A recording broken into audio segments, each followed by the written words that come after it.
राजा भोज के समय का एक प्रसंग आता है कि उनके राज्य में एक कन्या थी, चतुर्थ वर्ण की थी वो।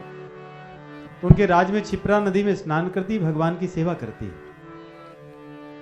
और एक दिन वो स्नान करके तैयारी कर रही थी, पुष्प आदि लेकर के और सब। उसी समय एक ब्राह्मण कन्या आती है स्नान करने के लिए, और उसने उसको देखकर ऐसे ही मुंह बना लिया कि ये स्नान कर रही है।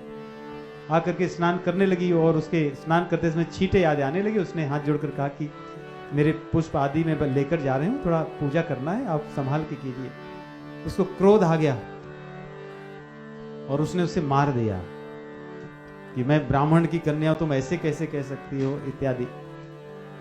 तो जो रक्षक आदि थे उन्होंने देखा, बात गई राजा भोज के पास तक।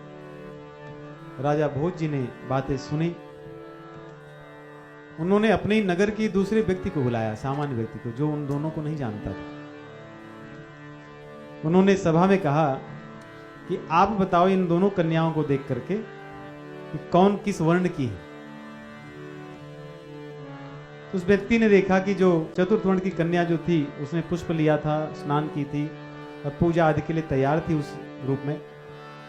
और जो ब्राह्मण कुल में जन्मी जो कन्या थी वो स्नान नहीं की थी और वैसे ही थी। उन्होंने कहा महाराज, इसने अभी तक स्नान नहीं किया है और इस रूप में दिख रही तो ये तो ब्राह्मण नहीं हो सकती है।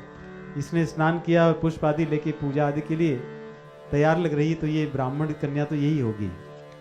तो महाराज भोज जी ने कहा कि सही बात है। उन्होंने अपने राज्य में इस बात को प्रतिपादित किया, यदि इसमें ये गुण है तो यही ब्राह्मण कन्या है, ब्राह्मण तो इसी में है।